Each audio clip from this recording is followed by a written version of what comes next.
You are now listening to Protecting Your Nest with board-certified family medicine and obesity medicine specialist Dr. Tony Hampton.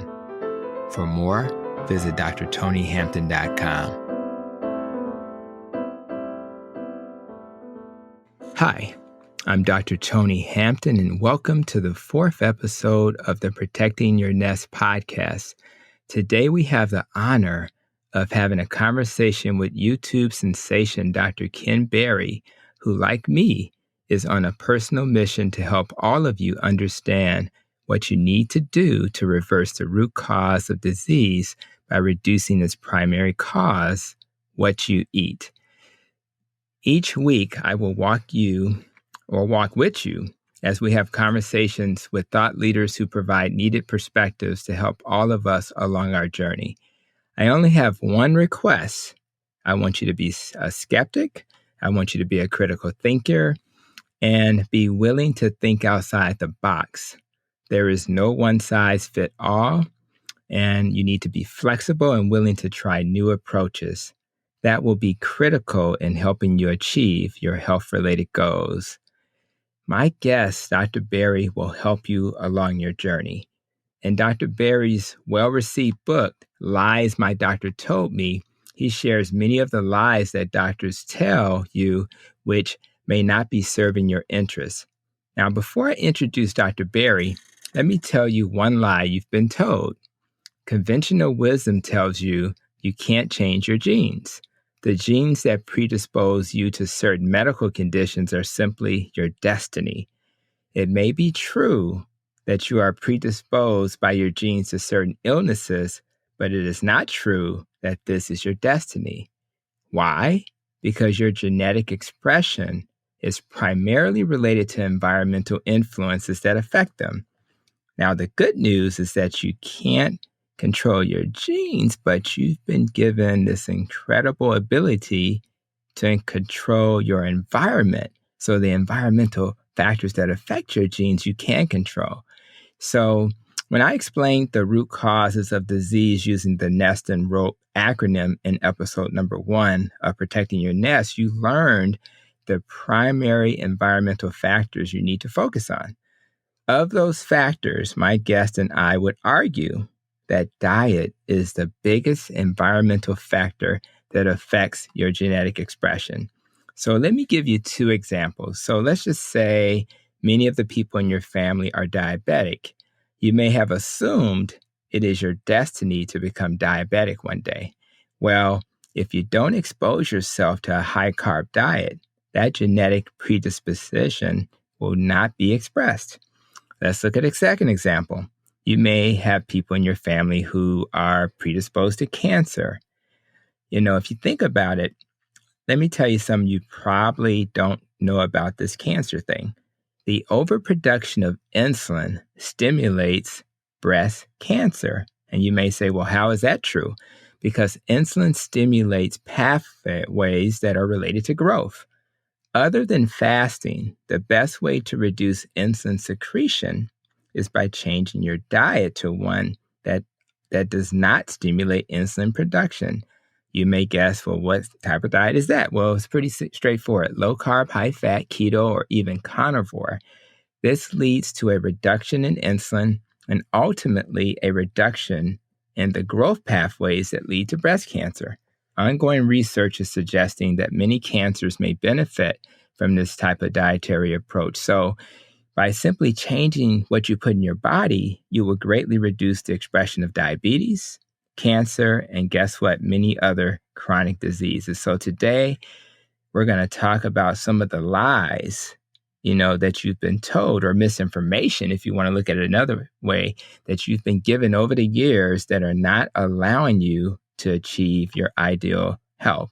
So now, in terms of our guest, Dr. Berry is a board-certified family physician and fellow in the American Academy of Family Physicians. I'm a huge fan because guess what? Dr. Hampton's board-certified in family medicine. So shout out to the Academy of Family Medicine, both the Tennessee and the Illinois chapter, because I'm in Chicago and my friends in Tennessee.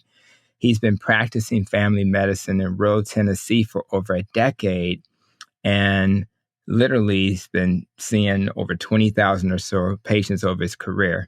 So he's a straight shooter, direct, simple to the point, and he says what he thinks you need to know to live your healthiest life. He has over 1 million subscribers on YouTube, clearly a strong voice on Twitter, and that's kind of where we met. And he's a best-selling author on Amazon, which I previously mentioned. His book, Lies My Doctor Told Me.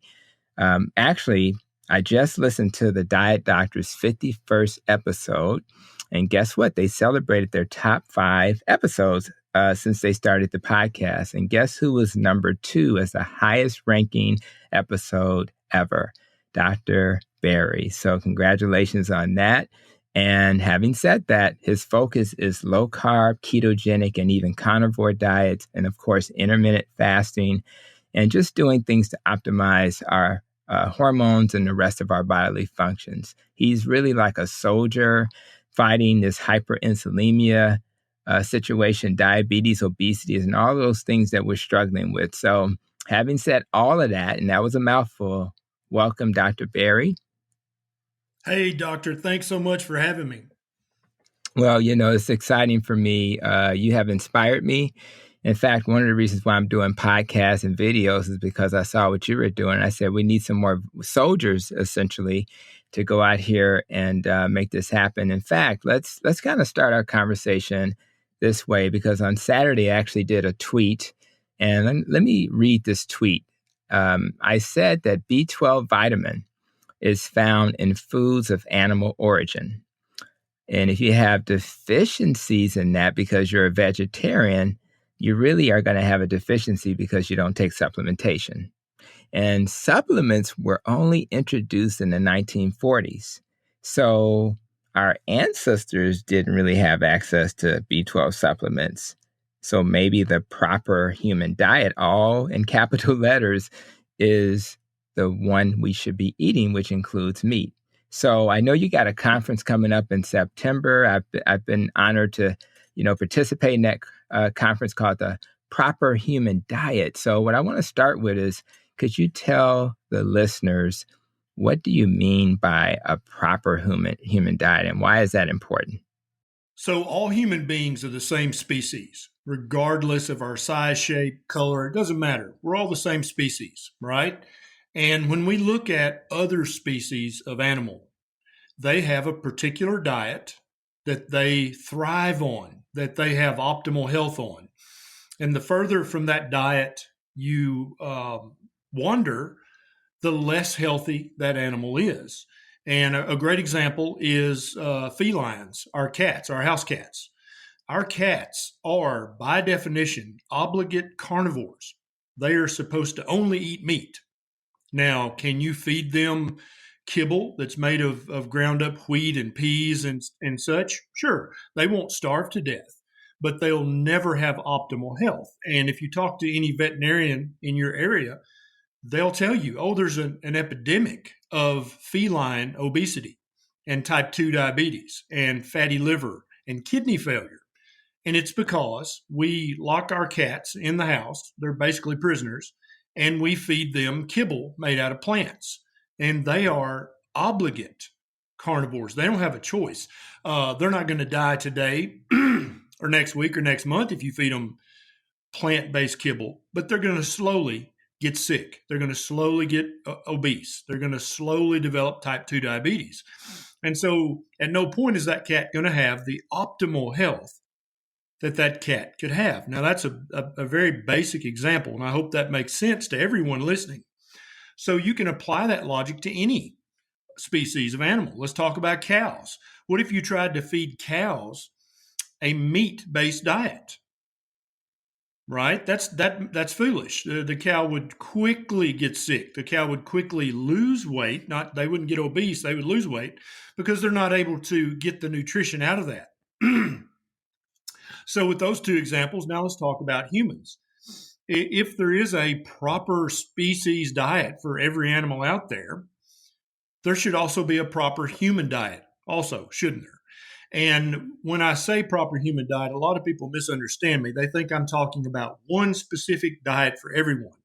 And I don't think that's necessary. And I also don't think it's necessarily that exact. I think there's a spectrum of a proper human diet. And so for people, it could range all the way from an ovo-lacto-pescatarian diet that is still relatively low carb in nature. So I would say that the definition of low carb begins at about 100 total grams of carbohydrate intake a day.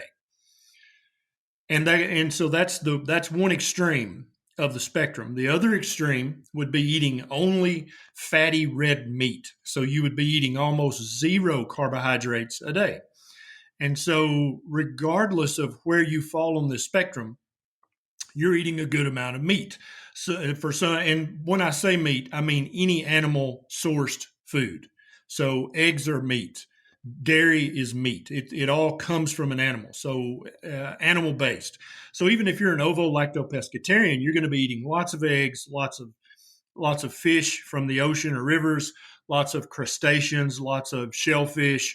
We have to have those things in our diet, or we'll develop vitamin and mineral deficiencies, like the B12 deficiency Dr. Hampton was talking about. And when you have a vitamin or a mineral deficiency, it becomes impossible for you to have optimal health. Now, you may be deficient or depleted in B12 or magnesium or copper or iodine, and you'll be like your house cat. You won't die. You'll live for years and years with that deficiency or that depletion, but you'll never feel great. You'll never have the energy level. You'll never have the depth of sleep that you would have if you were getting all of the vitamins and minerals that your body needs. Only then can you have optimal health. And that's my goal for everyone who hears the sound of my voice, is to not just be getting by, to not just be like, well, I don't feel great, but I mean, it is what it is. I'm doomed by my genetics, right, Dr. Hampton? No, you're not Absolutely. doomed by your genetics. Your diet can trump your genetics almost every single time. And by eating on the spectrum of a proper human diet, you're going to realize your optimal level of health. I think, what I love about what you're saying, Doc, is this idea of optimal health. In the way we were trained, we were both trained conventionally, and we were taught to diagnose diseases and treat them. We really weren't, even if any profession would treat their docs about, teach their docs how to, do wellness, it would be family doctors. But the reality is, even the family doctors were not taught wellness. So we never learned how to optimize people's health. And it just seems odd that the profession that was charged to help people live well is not taught how to do it. And so I'm curious. I know that more recently, over the last year or so, you kind of busted another myth or another lie, which is the lie that meat is harmful. So I'm curious, because I'm still more of an omnivore right now. I still eat a decent amount of veggies, but mostly I'm kind of leaning in your direction as a carnivore. How in the heck can you eat meat like you do and not be afraid that that's going to harm you? And in other words, in what ways have you personally seen this type of eating benefit you personally?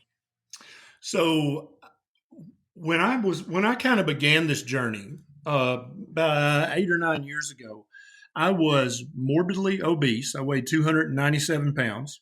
I was pre-diabetic. I had a hemoglobin A1C of 6.1. I had chronic severe reflux pain. I had rosacea.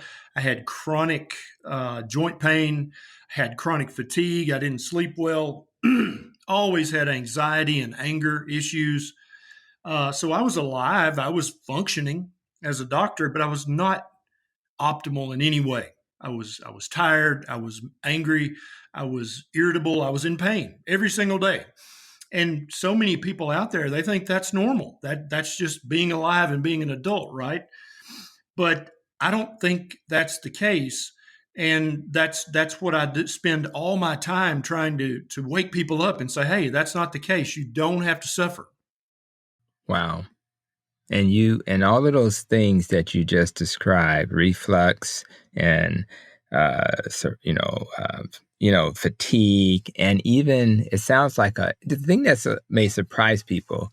You said emotionally you were in a better place, so that benefited your patients. I'm sure it benefited your support staff who worked with you, and the lady at home and the kids. And shout out to your wife in this moment. But so all of those things got better for you, which is Yeah. amazing. Yeah, they all got better. And so that's how I know with my own personal experience that this is the proper human diet for me. And so I started out this journey thinking, well, maybe paleo, maybe primal, maybe that's the best diet for humans. Because I've always understood that each species should have a diet that gives them optimal health. And so we should look back in time, 50,000 years, 200,000 years. What were we eating then? And back then, when I was practicing full time, I didn't have the knowledge base because I hadn't done a lot of study in paleoanthropology. So I didn't realize that it's actually well known in paleoanthropology exactly what kind of diet we ate in the past. This is not up for debate at all. And every single time they do the stable isotope analysis on bone and on tooth, they find that human beings ate lots of meat, usually lots of fatty meat.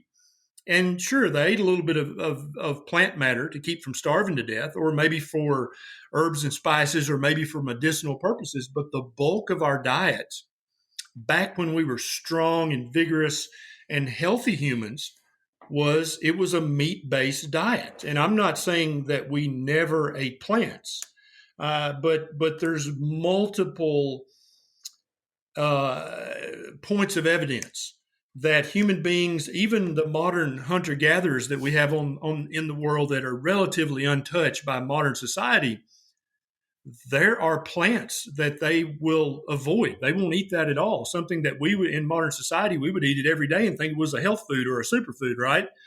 They'll avoid it completely, or they'll only eat it at certain times of the year. And so in anthropology, that's a well-known thing. It's like, oh, we only eat that in the late fall. We don't eat that during the spring. And so it makes you wonder why. Why wouldn't they eat that year round? Because in America, we consider Aussie berry or this plant or this vine or this vegetable, oh, we eat that every day. It's a superfood.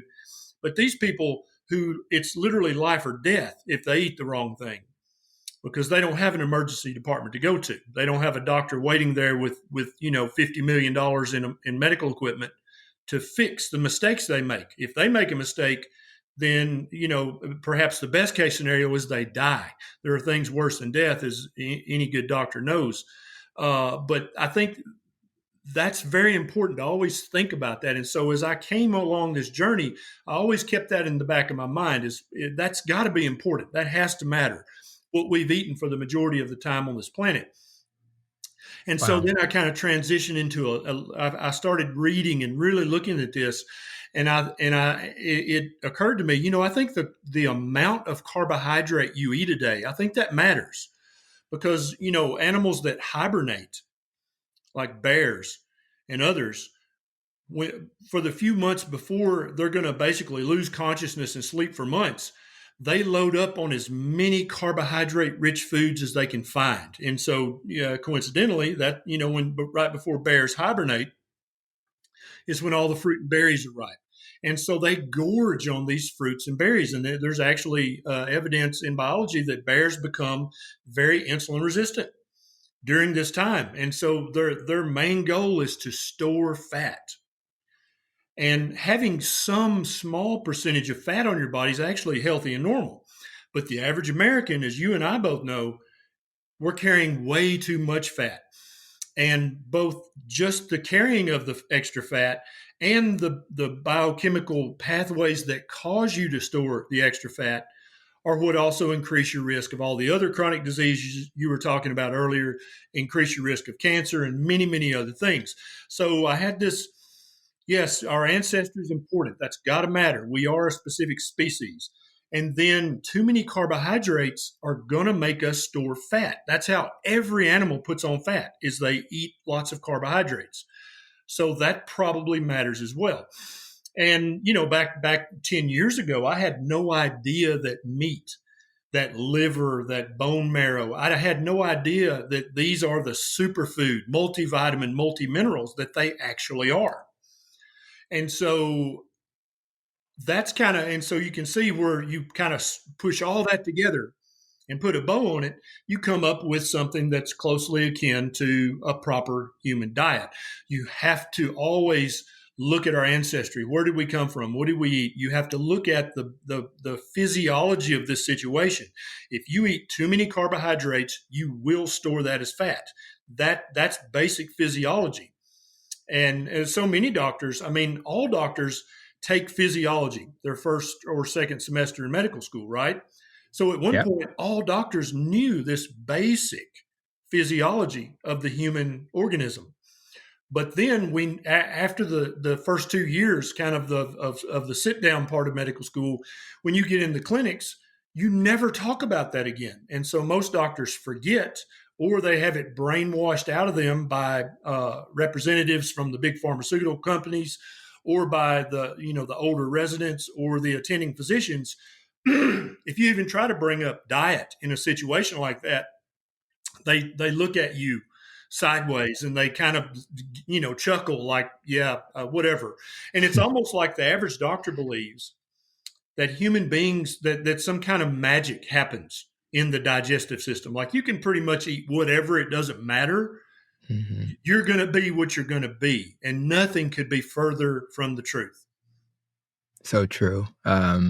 Man, I tell you, all of that is, it resonates with me. And it's just, I don't know. It's, I'm thinking right now about the things that I believe, the community I serve. In fact, I actually serve a predominantly African-American community. And, besides all the things you just shared, asking them to reduce certain foods in their diet. Like, for example, whenever I bring up cornbread with the greens, if I say stop eating the cornbread, people get emotional and they take it almost personally. And if I say don't put barbecue sauce on the ribs, they take that personally. So it can be challenging. And my curiosity, I went to school in New Orleans. And New Orleans, as you could imagine, has wonderful food. So I get the whole Southern food thing, which actually makes it's an interesting thing. I always wanted to ask you this question. So I have a community I serve, which is more urban. You're in rural Tennessee. And in my brain, it seems like it would be even harder to convince some Southerners in a rural Tennessee to actually eat a low carb lifestyle. So I'm just curious, what has that been like for you? Well, it would have been much more difficult had I continued to be a morbidly obese doctor. Gotcha. Because I think that every doctor is judged on their appearance, whether you like that or not. I think that's an absolute true fact. If you have a car mechanic but your car mechanic's car never starts, you'll begin to doubt that mechanic, won't you? And you might take your car somewhere else. If you have a hairdresser and every time you see him or her, their hair is just ratchet, you might say, I think I'm going to find another hairdresser. And I think that logic, which is very logical, holds true with doctors and dietitians and nutritionists. If the person who's telling you how to be healthy, so if your doctor's saying you need to lose some weight and you need to get healthy, and that doctor is in fact morbidly obese and pre-diabetic and is miserable every single day, should you really be taking that doctor's advice? That's a valid question, I think, that each patient should answer on their own. So as I transformed my own personal health, and I went from being a morbidly obese, obviously miserable doctor, to losing over 60 pounds, completely reversing my prediabetes, my patients saw this because it's a very small community where I practiced, right? And so everybody knows everybody. Everybody talks about everybody. That's just how it is. And so the word of mouth spread. Oh, Dr. Berry's lost a bunch of weight. And then they would come in for their routine 3-month, 6-month, 12-month checkup. And they would say, Doc, you look great. And before I even say it, their next utterance is a question. What have you been doing? And that one key question was how I was able to actually have a conversation with them, because I feel you, doctor, trying to take a Southerner's cornbread away from them. Yeah. That's a struggle. But they're looking at me with their own two eyes, seeing the reality of my doctor used to be fat. The on it, if he was wearing a button-up shirt, the button right over his belly button was in danger of popping off and maybe causing Right. an eye injury at any minute. But now my doctor is no longer morbidly obese, and the only button in danger of popping is the one over his chest. Right? Wow. That's a powerful test. That's a powerful visual feedback. And they're That's like, right. well, I don't want to give up my cornbread, but dang, look at Dr. Berry. Yeah. And I think that gave me a lot of clout with my patients, that obviously I knew what I was talking about, because I also was not one of those doctors who had always been skinny his or her entire life. Because Gotcha. again, that doesn't make them wrong, but does that mean they really, really understand how to do this? If you've got a morbidly obese type 2 diabetic patient sitting in that chair and they see a doctor that's been skinny all their life, they're like, well, they're a doctor, but I don't know. But if they see a doctor who has transformed their own personal health, I think that speaks to a patient more than almost anything else. And indeed, Wow. we see this happening online. We see just regular folks. We see truck mechanics and hairdressers and housewives reaching out to their neighbors and friends saying, hey, I can help you lose this weight. I can help you reverse this type 2 diabetes. And their friend or neighbor might say, well, how the hell do you know what you're talking about? And their answer is, I did it myself. And I can Wow. tell you how to do it too. And I think that's the ultimate power of the low carb and the keto and the carnivore diets. We don't have billion-dollar corporations or million-dollar ad budgets or lobbyists that we pay thousands of dollars an hour to lobby Congress and the Senate and the USDA and the RDA. We don't have any of that. All of this low carb keto carnivore business is word of mouth, because you're not going to listen to your neighbor if they say, hey, I can help you cure your fatty liver. You're going to be like, who are you? How are you? You don't even know what fatty liver means. But if they can show you, here's my CAT scan from a year ago. Here's my CAT scan from today. See how my liver's not fatty anymore? I cured it. I did it myself. I did it in the kitchen. I didn't do it in the operating room. I didn't do it in the gastroenterology suite. I did it in the kitchen, and so can you. That's pretty powerful. That's pretty amazing. And as I listen to you, and I never try to be dismissive or disrespectful, but if you have a healthcare professional, a nurse practitioner, a physician's assistant, a pharmacist, and certainly a nutrition professional, it's just like going to the gym and you have a trainer who's obese and they're supposed to be your trainer.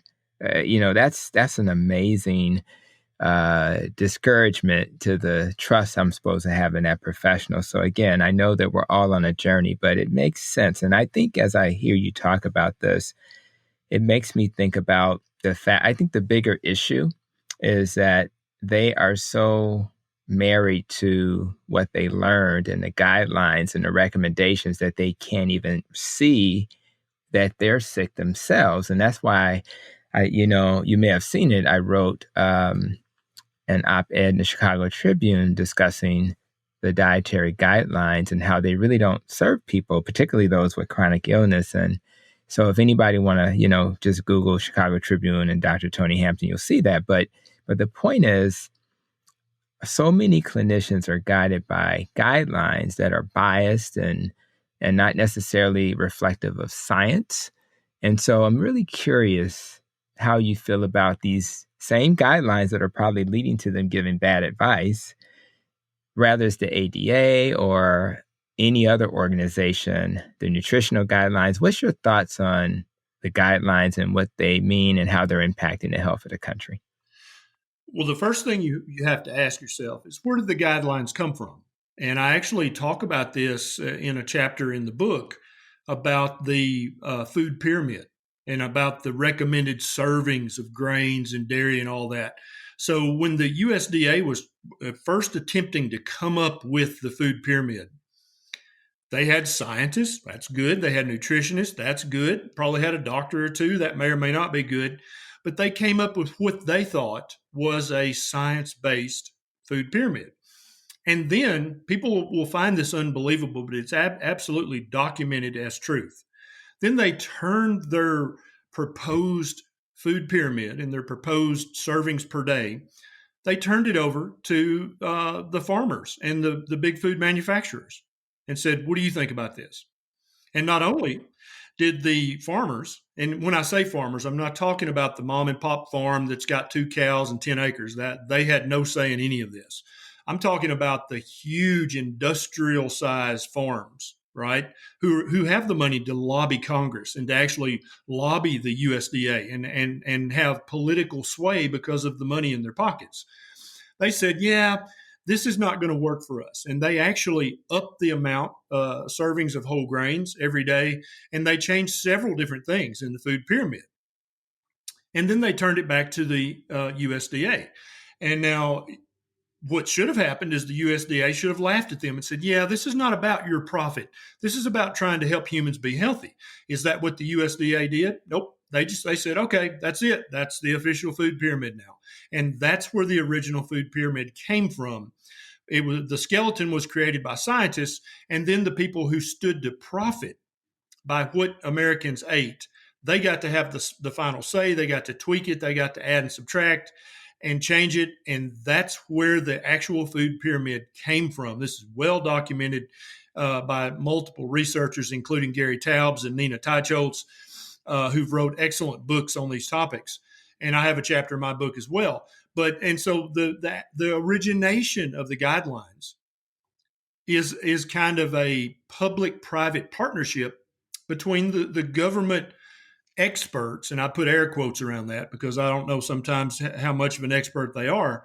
It was a public-private partnership between them, the big food manufacturing corporations, and big farming. And when I say farming, don't see the little family-owned farm. I'm talking about the farm, the farm corporation that farms 400,000 acres, right, and has employees and doesn't care about the land at all. They just want it to grow food that they can then sell or get subsidies for not growing food at all. So that when you think, well, gosh, 2 of those people in that threesome partnership, they have vested interest in. And so if a farmer is growing 1 million acres of wheat a year, guess what he wants you to eat lots of? Yeah. I don't even have to tell you. You can guess, right?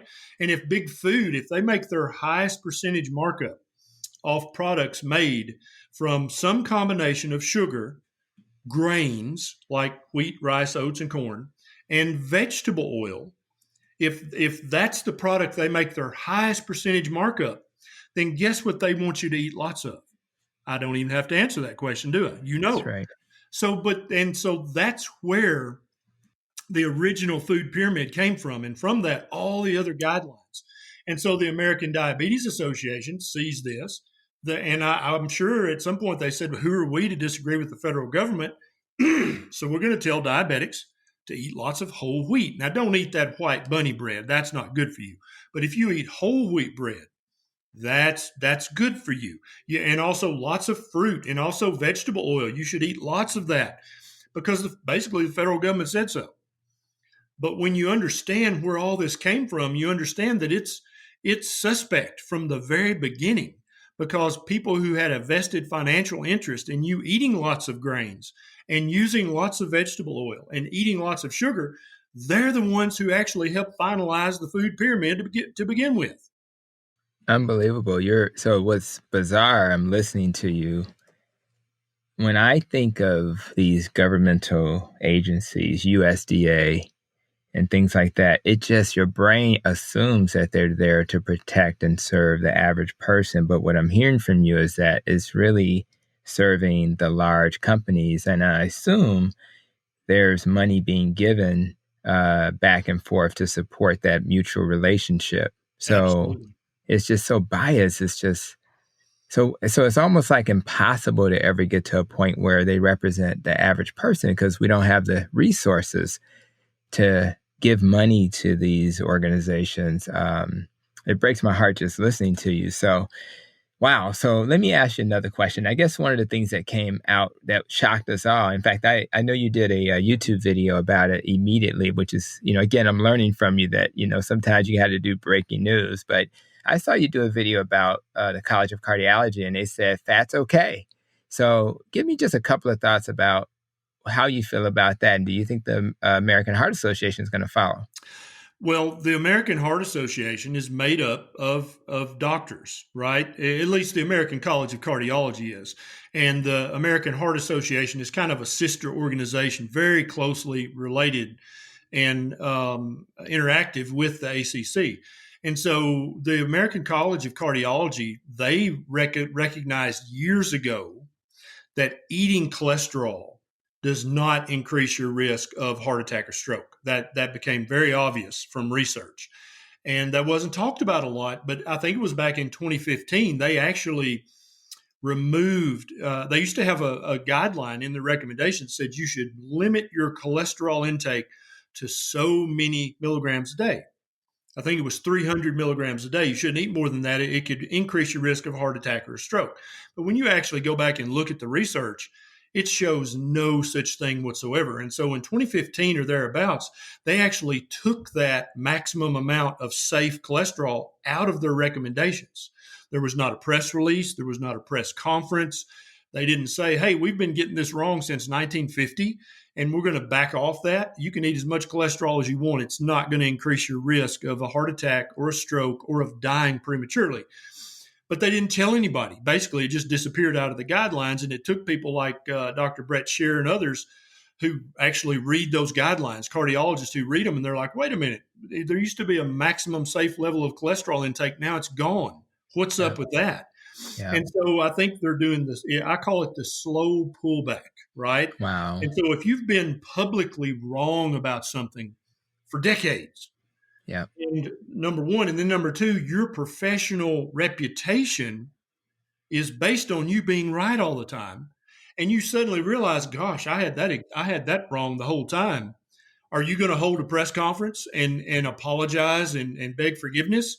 Or would you just slowly back away from saying that? And so you would just not talk about that anymore and take that out of your guidelines. It was on page 340 something. How many people actually read the whole thing? Not many, maybe 20 cardiologists in the world. And you just stop talking about it and you pull it out of your guidelines and you don't hold that press conference. And so the average person, back to our patient again, the average person walking the street to this day still thinks that eating high cholesterol foods increases your risk of heart attack, stroke, or premature death.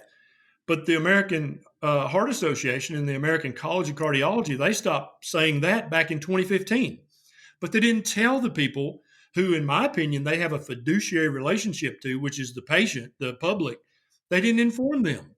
And so people still to this day, their mama will be yelling at them for eating too much butter because it's got a lot of cholesterol in it. It hasn't reached the doctors. The doctors, we still got people giving out low-fat handouts like left and right.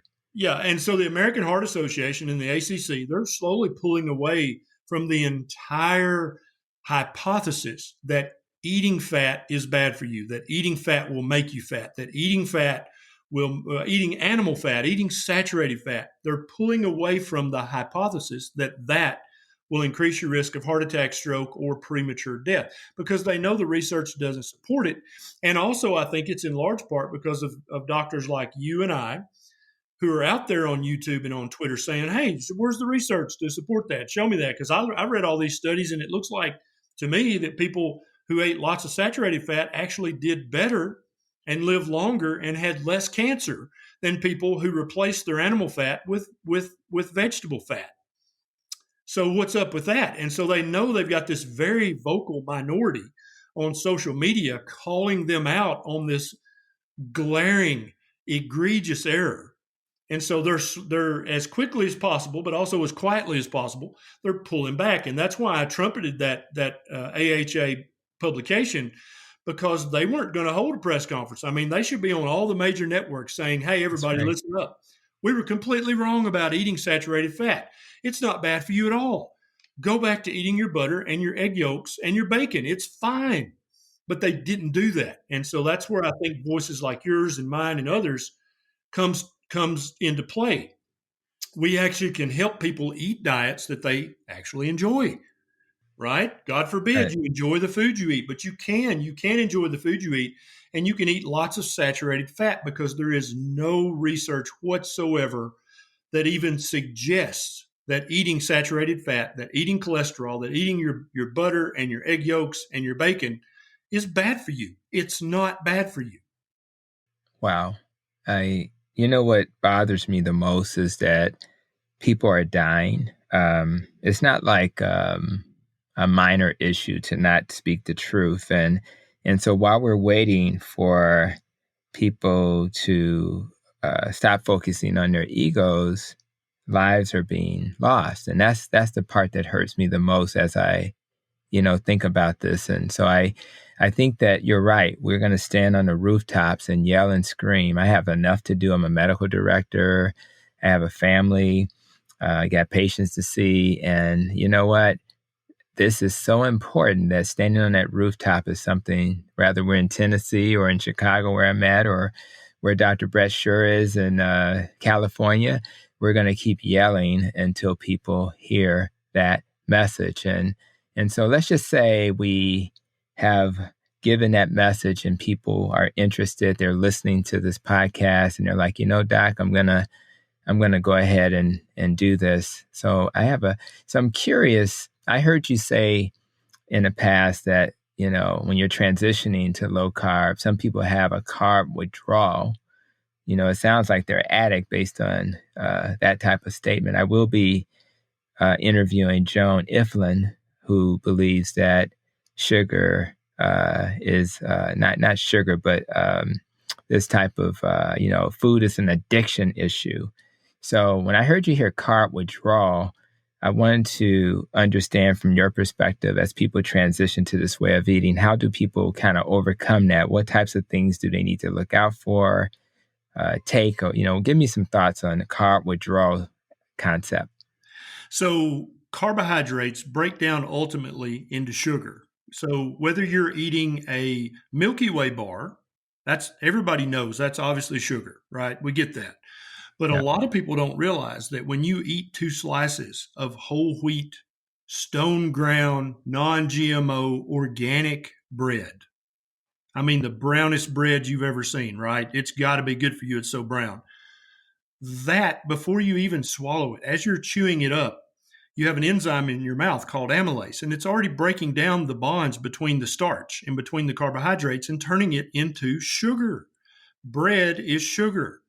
The same happens when you eat potato chips. Before you ever swallow that, you've already changed the potato into sugar. And then when you start to digest it, it becomes nothing but sugar. The same thing goes for corn. So corn chips, corn tortillas, uh, all that stuff turns into sugar. And I agree with Joan. I think it's very habit forming. Just like cigarettes and alcohol and drugs, it's much more habit forming for some people than for other people. And so I think and then also Dr. Robert Sivis is another big voice in this addiction model of carbohydrate withdrawal.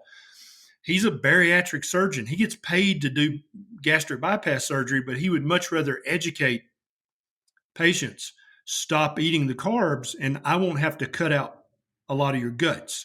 So he's cutting into his own income. And anytime a doctor's doing that to tell people something, you need to pay attention to that doctor, right? Because that Yeah. means something. So yes, definitely when we do PET scans of the human brain and we feed people, it can be that Milky Way bar, or it can be 2 slices of the whole grain brown bread.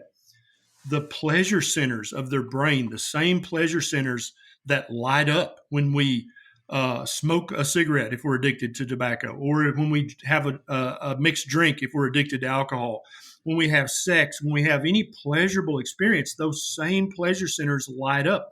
And those are also the same centers of the brain that are intimately involved with creating addiction. So when you eat a ribeye, it's delicious and you love it, but it does not light up those addiction pleasure centers of your brain. And that's why I think human beings are by nature low carbohydrate mammals. We're supposed to eat a low carbohydrate diet. If we don't, we'll get fat, we'll get type 2 diabetes, we'll get fatty liver, and we could also get a carbohydrate addiction because we get inappropriate pleasure from eating high carbohydrate foods. So when you withdraw any substance that a human being is addicted to, whether it be nicotine, alcohol, crack cocaine, or carbohydrates, there is a known withdrawal syndrome, right? And any doctor knows the classic symptoms of withdrawal. And Yep. so they include headache, they include fatigue, irritability, trouble sleeping, diarrhea, all these things. Well, it doesn't matter what you're withdrawing from, you're going to have roughly the same withdrawal symptoms. Now, they're going to be much more severe if you're addicted to crack cocaine than if you're addicted just to alcohol or something less major.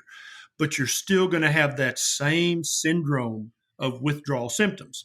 And indeed, when a lot of people go from eating the standard American diet to and say, okay, I'm only going to eat 50 total grams of carbs a day, they feel like junk for anywhere from 3 to 14 days. Now, as a doctor, you recognize that time frame because that's also the time frame that you're going to withdraw from nicotine or alcohol or crack cocaine.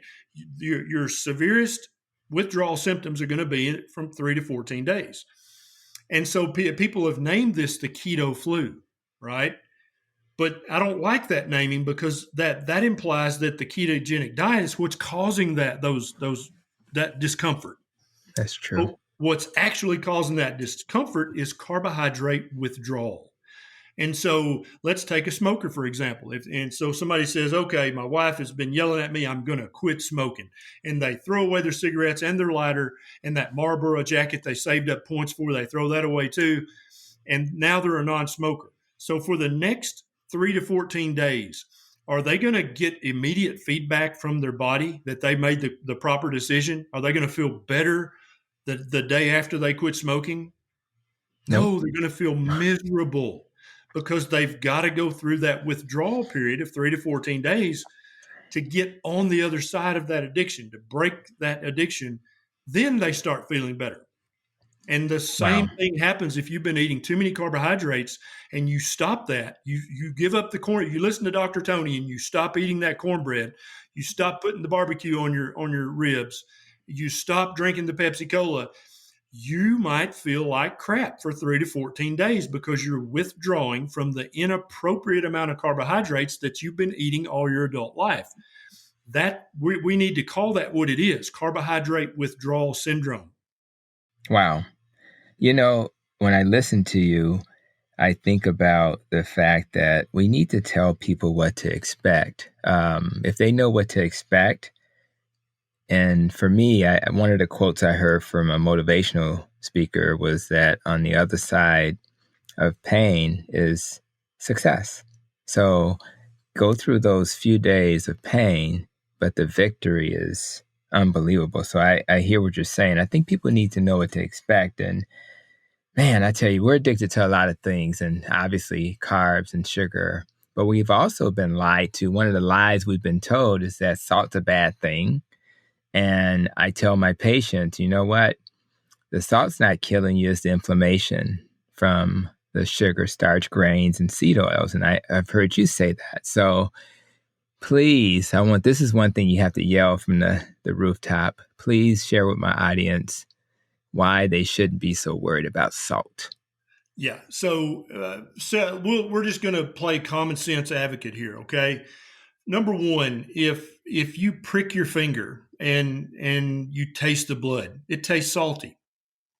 Now, your body's physiology controls what's in your blood. I mean, it is very finely tuned. Dr. Tony can tell you this from his training in the ICU. It is very tightly controlled. If it gets outside of very tight parameters, you are sick or dead very, very quickly. Quickly. Yes. And so your body's control of sodium in your blood and chloride in your blood and magnesium and potassium. And all of these are considered salts by chemists, right? If a chemist was talking about those things, he would call those salts because of the way they associate with each other. That's number one. So we are salty by definition. Number two, let's look at other animals and other animal kingdoms. Animals will walk for miles to find a salty rock or a salty mudflat to lick.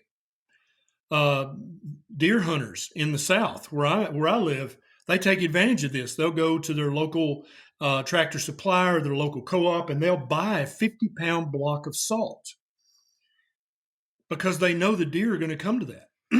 All the animals are going to come to that. Every single animal out there will come and lick that. And my father-in-law is an avid hunter, and he puts a game camera on the salt block so he can see what's going on. And on any given night, there will be deer, skunks, possums, squirrels, rabbits. Everything comes, coyotes, foxes, everything comes to lick that salt block. Are they doing that because they're gluttons? Are they doing that just for pleasure? No, they're doing that because they have to have a certain amount of salt to have optimal health. And in the wild, if you don't have optimal health, you wind up somebody else's dinner really quickly. Does that make sense? So then we come to human beings. Human beings are mammals. That's how we're classified, and that's how our physiology behaves. We are, by definition, salty mammals. We have to have a certain amount of salt. And Dr. D. Nicolantonio, he wrote a great book called The Salt Fix. And I think that's an excellent read for anybody whose doctor has convinced them that salt is bad for you. Salt is saying that salt is bad for a human being is exactly the same thing as saying that water is bad for a human being, or that breathing air, oh, don't breathe air, it's bad for you. What? Based on what? If you take away the pollution, if we're talking about just air, that's exactly when all of a sudden back in the 50s and 60s, when very learned individuals started saying, oh, salt's bad for you, you should limit salt. They had no controlled research whatsoever they were basing that on. It was basically based on morality. You're a glutton, you like salt, therefore salt must be bad. Salt is not bad for human beings. Human beings should eat salt to taste. That is your physiological mechanism that tells you you need salt. And so if you salt your food and it tastes really good, that means you need that salt. If you salt your food and you're like, ooh, that's too salty, that's your body telling you that's too much salt for you. So to say that salt is bad for human beings, that is an extraordinary claim.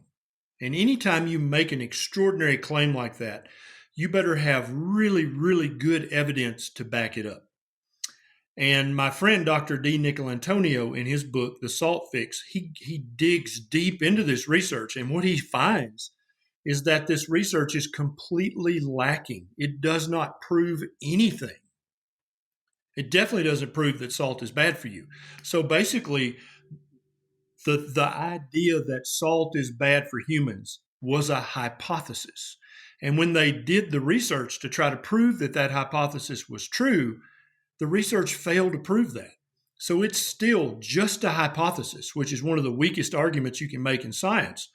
So the only way that I'll ever believe salt is bad for human beings is if we have controlled research that proves that.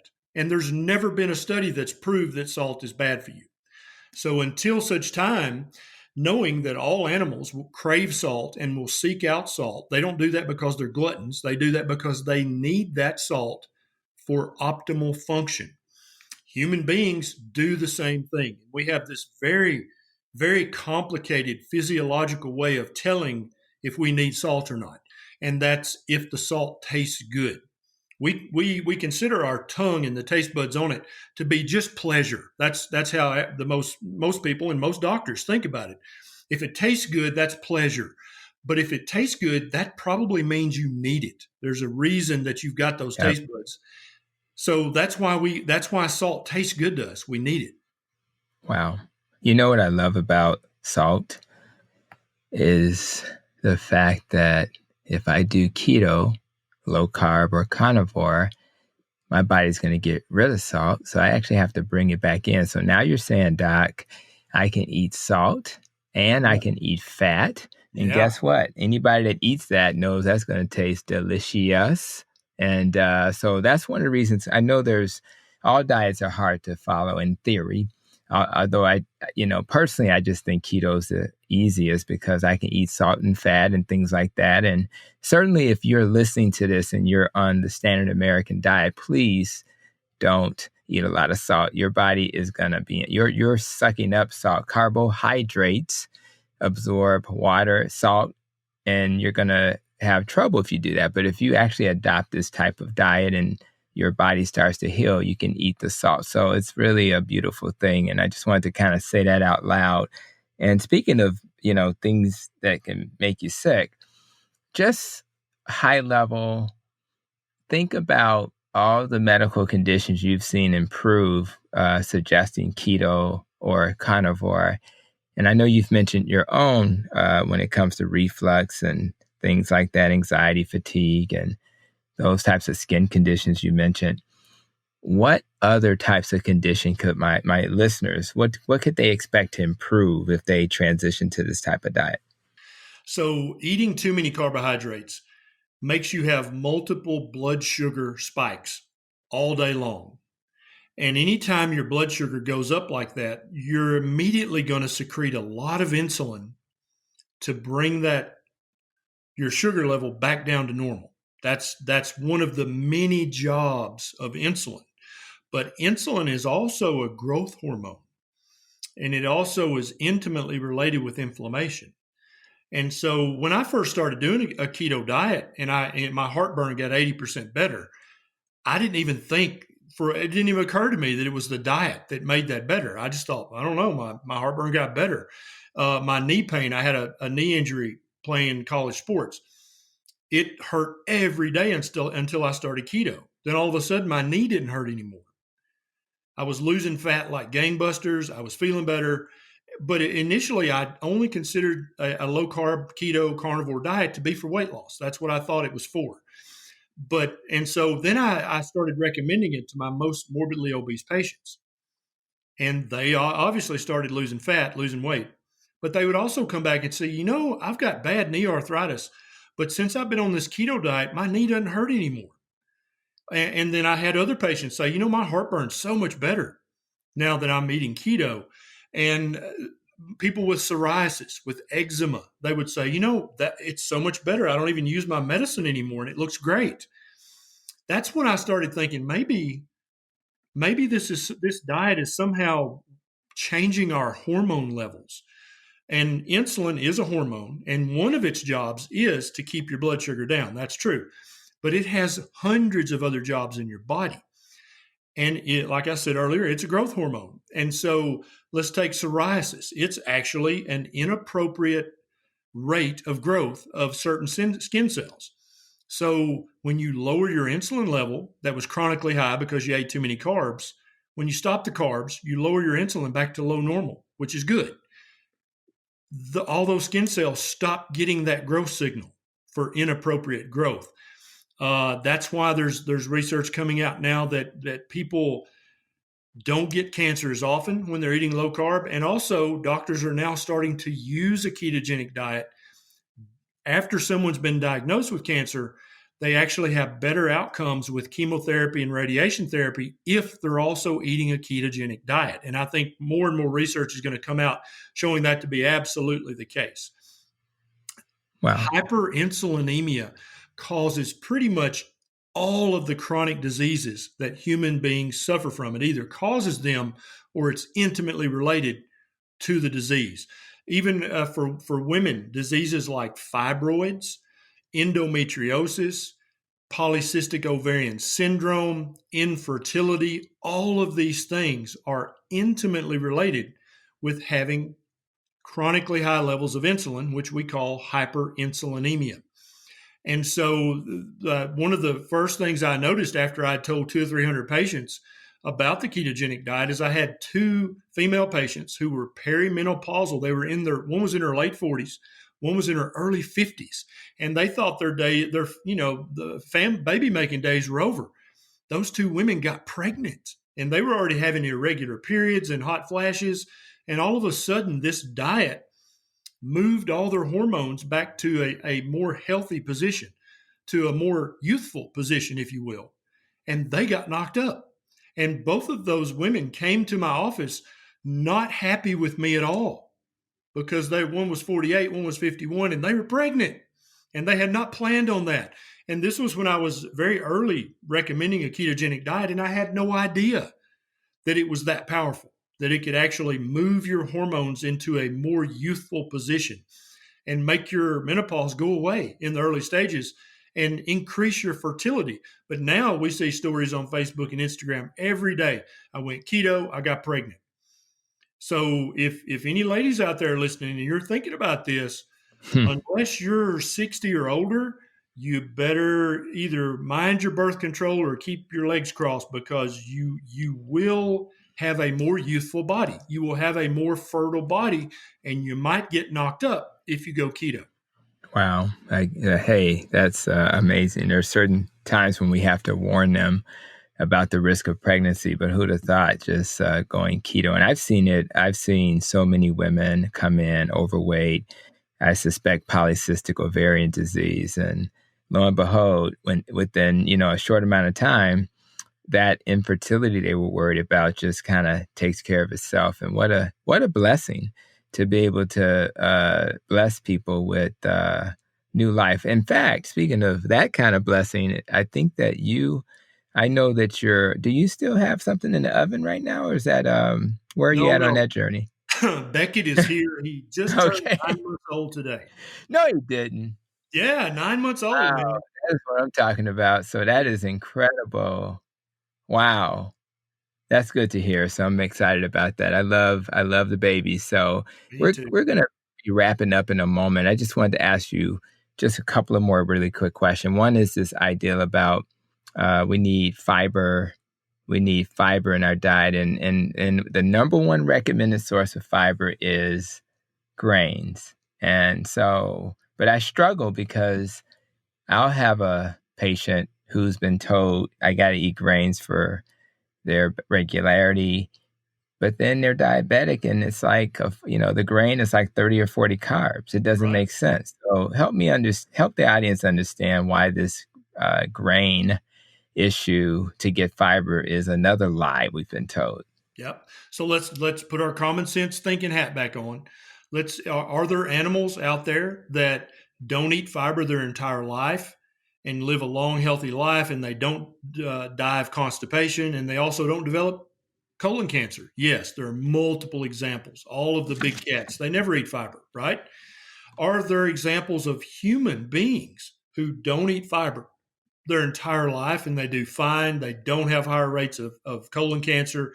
They don't die of constipation. Absolutely. There are multiple different groups of humans, from the Inuit to the Maasai. There's multiple episodes of this happening in anthropology. And so to say all of a sudden, oh my gosh, you've got to eat lots of fiber or you're going to increase your risk of colon cancer. Well, again, that's an extraordinary claim. And so fiber, for people who don't know, is completely indigestible. You can't digest it at all. And so the thing between your mouth and the other end, that's called your digestive system. So doctors and researchers that started back in the 70s making this extraordinary claim, hey, you should eat something that is indigestible. It's good for you. It's good for you. So everybody can see that's an extraordinary claim. They better have some good research and some good evidence to back that up. But when you actually dig into the research about fiber, there's no research showing. This is still just a hypothesis that human beings are healthier when they eat lots of fiber. It has never been proven. It's never even come close to being proven. And so we've got examples of animals that never eat fiber that do fine. We have examples of human populations who never eat fiber and they do just fine. So, and then the researchers and the doctors who are saying, oh, you should eat lots of fiber every day, they don't have any research to back that up. And so I hope the common sense thinking person out there understands that's a hypothesis that they were unable to prove. And there are multiple episodes and instances of animals and humans who never eat fiber and they do great. So it's time for that hypothesis, which I would call a myth, and at this point, an outright lie because it's obvious it's not true. It's time for that to die. You don't need fiber in order to not be constipated. You don't need fiber to protect you from polyps or from diverticuli or from colon cancer. It's just not true. Well, I know that's true because I rarely eat any grains of any sort, and regularity has never been a problem. So just my personal testimony is that that's true. So, and even so, if you eat spinach, that's fiber. I That's mean, right. so it's like you don't have to go to a grain, this non-essential nutrient, to do it. So I think what I'm going to do is give you my kind of final question. I know we're going to spend a few moments on Facebook Live, but I wanted to just ask you, as you think about the theme of my podcast, which is the nest and rope and nutrition and exercise, less stress, more sleep, how you think, avoiding trauma, relationships, avoiding organisms that harm, adding organisms that don't, things like pollution in the environment rather than the food or in the air, emotions and life experiences. So when you think about your own journey over the next year, what part of the nest and rope are you going to focus on personally that's going to help you achieve your goals as a human being? The way I'm going to use that is to avoid things that are bad for me, and that includes foods, that includes situations, and that includes people. And so, 50,000 years ago, human beings, if they encountered a noxious food, they avoided it. They didn't try to manage it or cope with it or put some mustard on top of it. They just avoided it. All animals are this way. If they sense a dangerous situation, they run away immediately. But somewhere along the way of becoming a modern human species, we've gotten hold of this concept that if something's bad for us, we should learn how to manage that. And what I've decided to do is if there's a relationship that's toxic, I'm going to run from it. I'm going to get out of it. If there's a work situation or a social situation that's not good for me, that causes me stress, I'm going to have good common sense, just like our ancestors. I'm going to run away from that as quick as I can, and I'm never going to be around it again. I have decided to stop managing stressful situations. I'm just going to stay out of them. I'm not going to get involved with them. And sometimes I know that's easier said than done. If you're stuck in a bad relationship and you work 2 jobs you hate, how are you going to get out of that? Well, often the solution is just that simple. Just run away. Just get away from it. And all of a sudden, these other opportunities, which are less toxic and are actually healthy, they'll start to present themselves to you very quickly when you get yourself out of that toxic situation, whether it's a relationship or a job or a neighborhood or a way of eating that maybe your mom taught you how to eat this way. But if it's making you fat and sick, you need to run away from it. That's awesome. Man, I tell you, I've been waiting a long time to talk to you, and I'm so happy we had a moment to do it today. And I wanted to, what's the best way for people to reach you? Clearly, they go to Amazon to get the book Lies, My Doctor Told Me. That's clear. Where should they find you? So I've got a website, and it's drberry.com, DR, not the full word, drberry.com. I'm on YouTube. I try to post at least 3 new YouTube videos every week. And if you go to YouTube and just search for Dr. Berry, you should find me. I've got a Facebook page I'm very active on. Got almost 250,000 people going on this journey with me on Facebook. And again, just search for Dr. Berry and you should find me. I'm also on Twitter. I'm on Vero. I'm on Parler. I'm on Instagram because, and let me tell you why. I want people to understand. For the first 15 years of my medical practice, I gave terrible, dangerous nutrition advice. I told people, to join Weight Watchers and join the gym. And I told them to eat lots of whole grains, and I told them to avoid bacon and butter, and I told them to eat lots of vegetable oil. I actually did harm, Dr. Hampton, in the first part of my medical career. I was giving dangerous nutrition advice to my patients. And so I've decided to dedicate the remainder of my medical career to trying to undo that damage. And that's why I'm all over social media, because as my wife Nisha says, if I see a full book of patients in the office, I can help 20, 30, 40 people a day. Yeah. But if I make a YouTube video, I can help thousands of people understand what is a proper human diet, what's part of that diet, and what's definitely not part of that diet. So that's why I'm everywhere on social media. I'm trying to undo all that damage that I did the first 15 years of my practice. Wow. So that's a great why. I always try to answer my why question, and I think we all have a lot of work to do until we find more Dr. Berrys and Dr. Hamptons out there. So thank you again, and I really enjoyed this conversation. And, for those listening, I really hope that my interview with Dr. Berry has provided just another perspective that challenges your conventional wisdom. And, it's really not only what you add to your body that matters, but also what you remove, or as Dr. Berry suggests, what you avoid that matters. So Dr. Berry plans to stay out of stressful situations. That's good advice for all of us.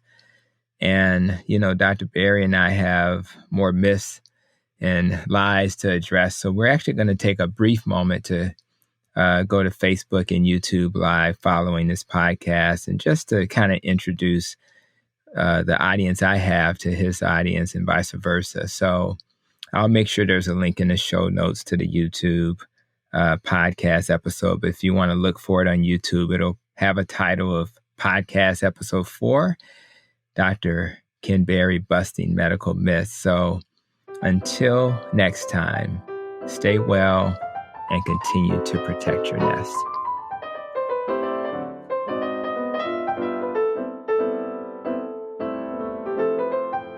You've been listening to Protecting Your Nest with Dr. Tony Hampton. For more, visit drtonyhampton.com.